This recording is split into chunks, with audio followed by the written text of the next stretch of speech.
It's a real challenge to talk about NuCalm in terms of a promise or a benefit because it's so experiential, because the mind is relative, right? And so if a person was blind, you could never describe to them the color orange. But if they had seen the color red and the color yellow, and then they went blind, you could extrapolate orange as being between yellow and red, right?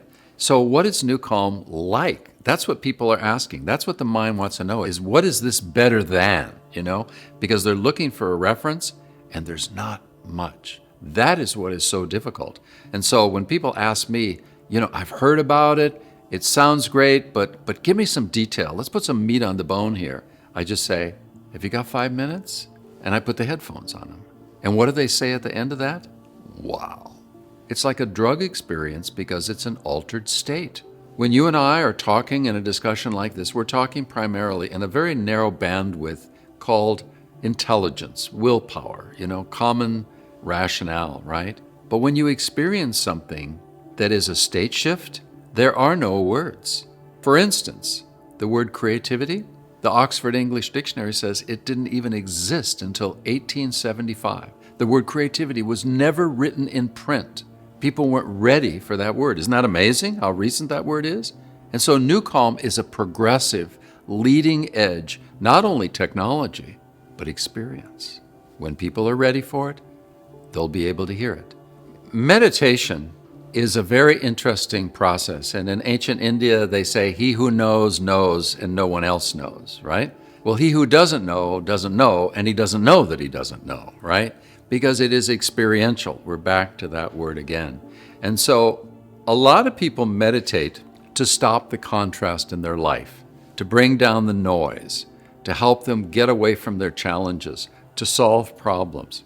But they really don't understand, I don't think. I didn't understand for a long time. This is even new to me, who's meditated tens of thousands of hours, being a monk for 35 years. Meditation is most helpful to take down your inner resistance, because that's where the problem is. Problems are healthy. It's like without a problem, you can't have a solution. Without a question, you can't have an answer, right? They're in a package. So as we evolve as a species, we will come to understand that when we have a problem, it's like, hallelujah, solutions coming down the pike, right? They're a package, they're integrated. And so with meditation, it's like the first question is always why? Why am I meditating? What do I want out of this? Who do I think I am? What is my identity?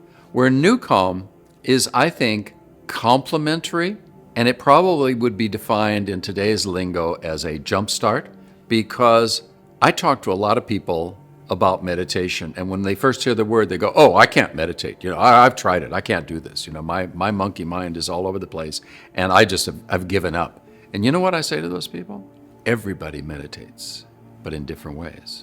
Whether you're a long-distance runner, whether you're a surfer, whether you're a painter, whether you like whatever, there is some place that you get into your happy place or you get into the zone. That is a meditative practice. But the more consciously we do this, the deeper we're going to go. Because as a culture, we're very broad. We know a lot about a lot. I mean, my gosh, we're more informed than any group of people ever in recorded history. But depth, not so much. That's an Eastern quality. And so NuCalm is a way to give you experientially, in a very short period of time, an experience of this null point.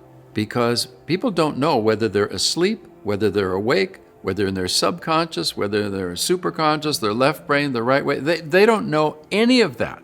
What do they know experientially? They feel centered. They feel calm. They feel creative. They feel refreshed. It's like I'm a new person. It's a reset. How valuable is that? And when I do coaching with people, I ask them this question because I'm trying to ping them to find out how receptive they are to learn, to unlearn, and to relearn. And so I say, do you want to just mow the lawn? You got a problem. Do you just want to put out the fire? Or do you want to go down to the root levels and deal with the real cause and not just manage the effects, right? What level do you want to deal with it? And that's why I became a monk, because I was lazy.